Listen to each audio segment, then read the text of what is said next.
The stress of comprehensive exams is getting to me. I've lost it. I have cracked.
Good morning, friends. Welcome back to my channel. If you're new here, my name is Kaelyn. I'm a third year PhD student at Yale University. I'm also a content creator and entrepreneur, and I'm gonna take you along for a week in my life. I am going to take you along as I go to new locations around New Haven and Yale for the rest of the week. I wanted to try some different study spots, and instead of just working from home, I'm gonna mix it up a little bit and go check out what there is to see around town. I'm gonna work from home this morning, and then this afternoon I'm meeting up with a friend at G Cafe for coffee, and I plan to stay there until this evening when I have class. It's going to be a good and productive day. Started out this morning with a very difficult Sammy Clark workout, and am now doing 1 hour of editing on a YouTube video before I switch gears and focus solely on school today. Today I am focusing on comprehensive exams, grading my students' papers, as well as sending some things over to my advisor. We have a meeting this evening for the Prospectus colloquium where we are talking about conferences and conference papers and that kind of thing. So they said to send over some examples of conferences and articles that caught our eye, and so I need to go ahead and do that, as well as work on a fellowship application. So today is just absolutely crazy, but I really want to get this video out to the brand, and that means that I need to get to work. So I'm excited to take you along for this week in my life. Let's go ahead and jump straight into it.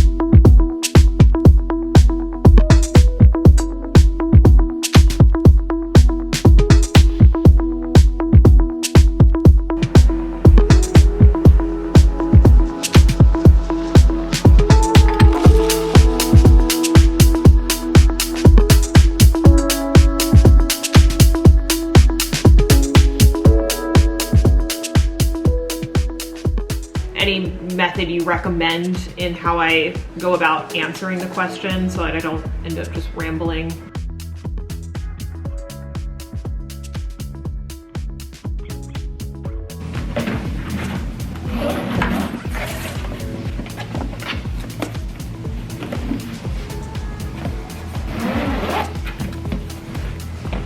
Is it time for you to get your greenie?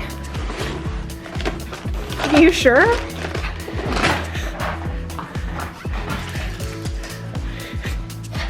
All right, go get it.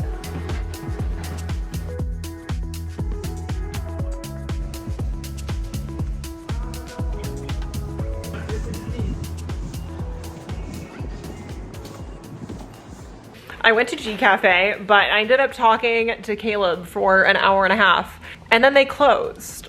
So the premise of this video is a flop, but we're going to try to redeem it because I'm gonna go to the outbound department and I will study there. And I promise you tomorrow I will go to a different cafe and get work done because I do want to study at new places.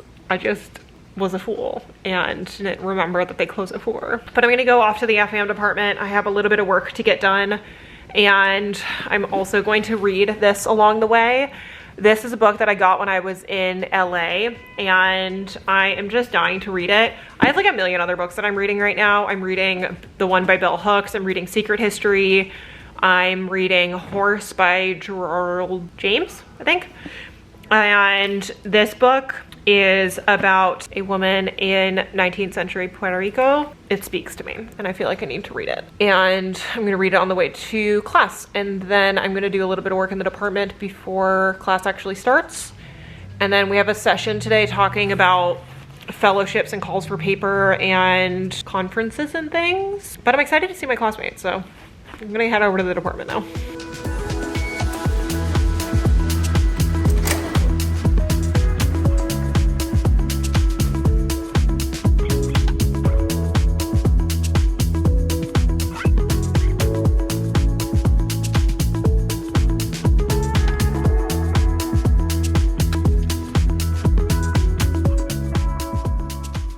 Oh boy, do I have a story for you. So my advisor leads this Prospectus colloquium that my cohort has to take together in our 3rd year. It's intended for professionalization purposes as well as to help you work through your ideas and draft the prospectus and whatnot. Today we were talking about calls for paper because next week we are going to send them a application for a fellowship, like a 1,000-word proposal, as well as an abstract that you would submit for a conference that sends out a call for paper. And they didn't remind us until this morning that we needed to submit a call for paper that we wanted to discuss or that we would want to submit to. And the problem is that I am quite early in the process with my dissertation ideas, and the thing with history is you can't really submit or present at a conference on an idea. It has to be very archivally grounded, it has to be historiographically sound, and it has to be making an argument. I am both a historian as well as somebody who utilizes gender and sexuality theory, and I also use Black studies as an interdisciplinary way to speculate about certain questions. Historians don't like to speculate, they want fact, they want answers. In the fields of Black studies, gender and sexuality studies, being a little bit speculative and asking the question regardless of if there is a direct answer is kind of par for the course, at least in my experience. This is just my opinion, my experience. But I submitted a call for papers and didn't realize that you are meant to basically submit a full chapter of the dissertation. And like a rambling moron, I went to this class and they pulled up the call for papers that I had submitted. And instead of saying, I did not quite read this correctly, and therefore this is probably not something I should apply to, I just decided to keep going and present an idea to my advisor that I have never spoken to them about. What possessed me to do this? I have no idea. I am going to just say that the stress of comprehensive exams is getting to me. I've lost it, I have cracked. And then, instead of shutting up and, you know, collecting myself, I just kept talking. I just kept going for like 20 minutes, just nonstop stream of consciousness, just.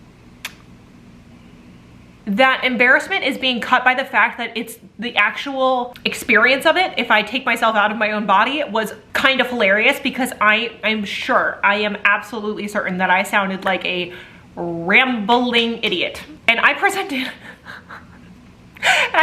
like 3 different ideas for research that relate to my dissertation, but are not actually my dissertation. I need to be confined. They think I'm an idiot. I need some semblance of sanity back because I'm starting to sound absolutely unhinged. And hopefully this is just a sign that I will somehow unleash all of my crazy before comprehensive exams. And then during comprehensive exams, I will sound confident, clear, and like I actually know what I'm talking about. And now I'm going to eat my little Cuban bowl and do some work, I think. I don't even know what I'm supposed to be doing. Today's just one of those days.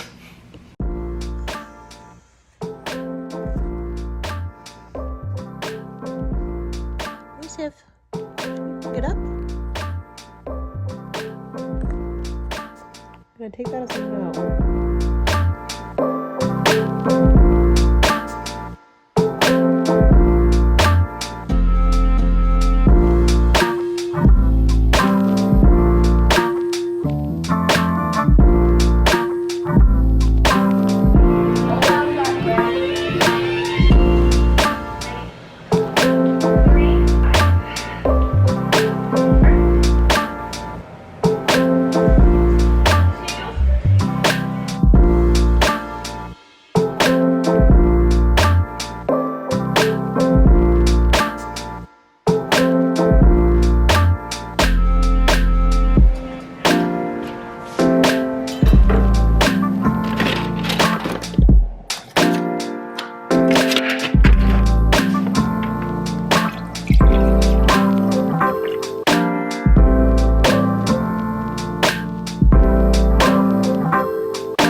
I am out of class and had a very good session today. We're talking about the data on the transatlantic slave trade from the slave voyages database and talking about which regions in West Central Africa and West African coast people had come from, and talking about other types of political challenges on the West Coast.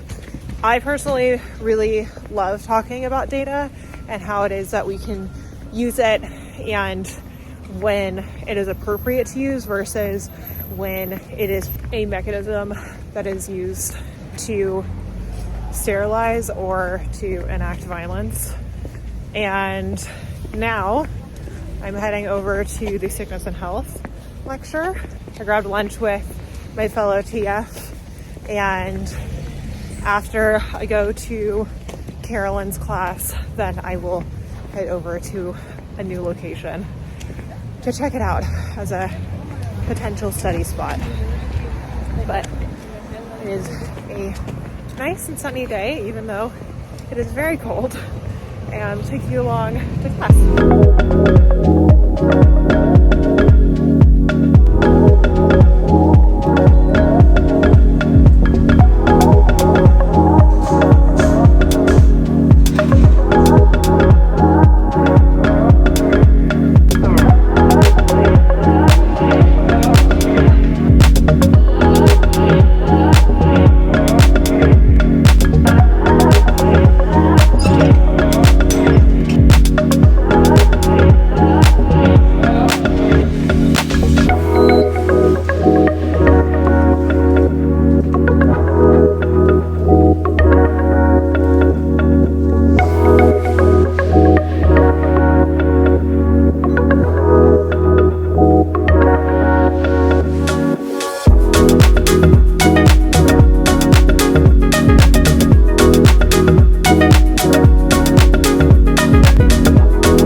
I am back from studying at Pistachio. I only studied there for about 30 minutes because the atmosphere was really loud. I don't think I would go back there to get work done. G Cafe and Fussy just tend to keep their music a little bit lower, and also it doesn't seem like Pistachio, or at least that location for Pistachio Cafe, is super student friendly. It seems more like a dining in experience, whereas their other location in Westville, I believe, just feels a little bit more study friendly, laptop friendly in particular. I haven't found that at most places in New Haven. They're usually quite open to students, but my experience today was that definitely not super open to students. Tomorrow, I think I might actually go to G Cafe in the morning because I don't have to be working from my computer here. I'm also running into a bunch of technical difficulties with my Mac Studio, which is silly because it was so ridiculously expensive. It's meant to handle a pretty heavy payload, so I don't quite know what's going on, but it will not, for some reason, it's not opening Zoom. I have heated up some dinner. I am just getting some work done to prepare for section tomorrow. We are looking at some images that I haven't opened up yet. I need to do that now. And we read a section from Vincent Brown's The Reaper's Garden. The Reaper's Garden talks about the concept of social death and pushing back on the concept of social death in Jamaica, where mortality rates around the sugar revolution were so significantly high. And I'm gonna dive into that. I actually just heated up some cookie dough because I said in my, not my last vlog, but the last vlog that I edited, that my greatest hack is to make up cookie dough, put it in your fridge, and then you can just have one cookie at a time every night. And that's what I've been doing. It's honestly my greatest motivator for actually getting work done, but I have to go get those out of the oven now. And then I have so much work to do tonight. So we're gonna go ahead and get a lot of reading done. And I also want to crack open one of the books for comps because I know it's gonna be on the exam. I know I need to know it a little bit better. And that's my update. So let's go on and have a nice productive evening, everybody. I hope you're enjoying the vlog. Let's have at it.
Even clothed at this moment in time. You look beautiful. Good morning. Good morning. I want to be recognizable not by my face or my accomplishments, but by my statement glasses. Thank you. Let me join the party. I don't want Jeff Goldblum glasses. I have a desperate need. Well, that's a power very few women can wield, you know? For Harry Potter glasses. Oh my god. Oh my god, Katie, that is adorable.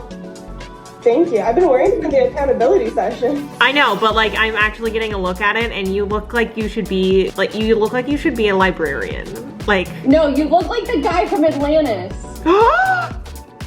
Oh my god, yeah, she does. The Lost Empire.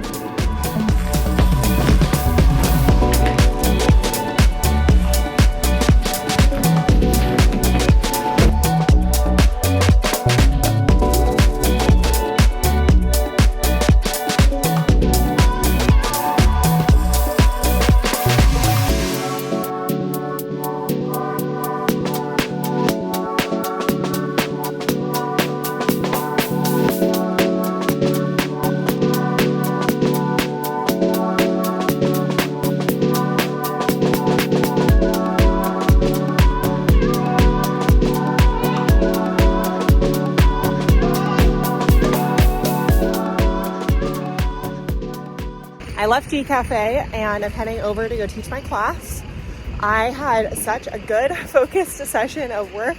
I went through all my students' responses and finished up the reading myself. We are looking at a few different images and we're discussing ritual around death and funerals in different communities across the Atlantic world and different perspectives, cultural perspectives on death and community building. And we're using Vince Brown's The Reaper's Garden, as well as some images that I'm gonna have actually linked down below in case you'd like to check them out because they're publicly accessible. G Cafe was perfect. They have really good food, the vibe's good, the music's not too loud. They have plenty of seating and it's comfortable seating, which to me is an absolute must because I have chronic back pain and that's why I end up working at home so often because it's just more comfortable there. And I really enjoyed it. So definite return on G Cafe. I'm definitely going back. I'm gonna go ahead and go off to my class and teach, see how it goes, see how my students are doing this week, and see what else we get up to this evening.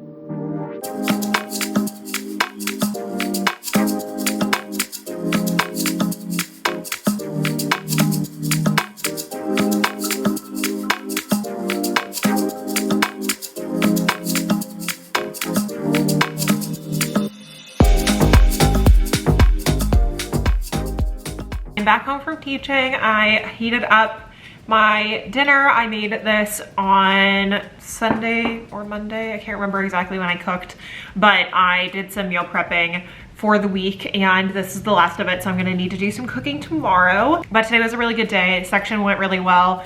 We were looking at some images and so we did some visual analysis and then I was just asking the students to come up with some questions that they have about the images and who produced them, where it's disseminated, what it was attempting to depict.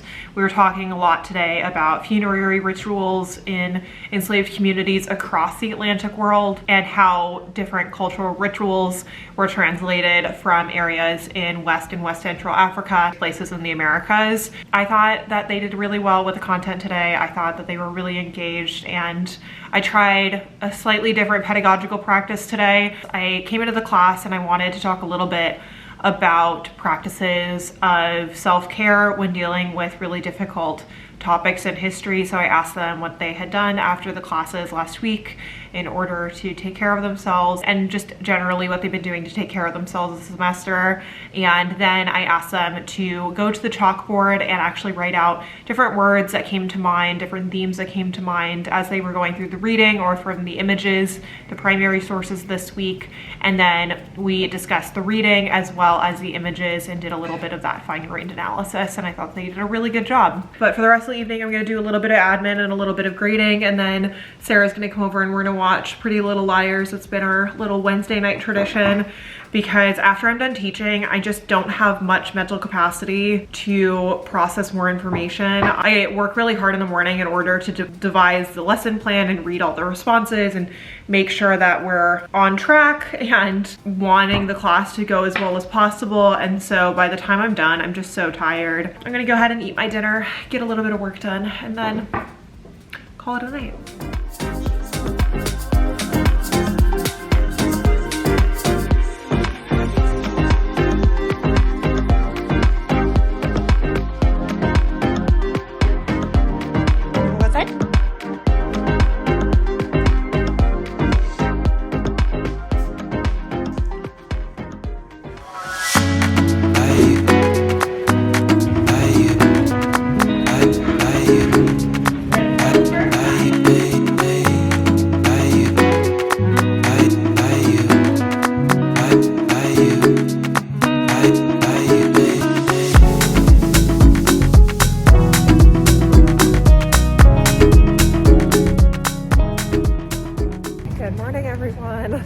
It is now Thursday. It is freezing outside. I've got my gloves and I've got my coffee to go. I got up this morning, did not want to work out, but pushed through, did my little workout with the Form app, and then showered, washed my hair, and did some little edits on the website for the relaunch for the course, and did only about 30 minutes of that. Had a little check-in with Kate and Katie, and now I'm heading off to class. Today is going to be a busy one. Just trying to figure out how I was going to fit all of the things on my to-do list into the lack of time in my schedule today, because I've just got things kind of back to back. I've got classes, so I've got 2 classes back to back. The first being the lecture class that I'm teaching, and then I've got a break, and then sickness and health. And then this afternoon I have a meeting with a student, and then I'm going to drinks with Cece. And Cece is someone I met through TikTok, and she was a corporate lawyer turned Yale instructor, and she's also getting a book published about life in corporate law, and I'm so excited to meet her in person. I've been following her for so long. And she also, I believe, is friends with Christina, who is one of the other influencers that are managed by Connecta, which is the company that manages my brand deals. And I'm just so excited to meet Cece later today. I need the coffee today, guys. I'm feeling it. I am tired, but I will check in with you all a little later and see how classes go today.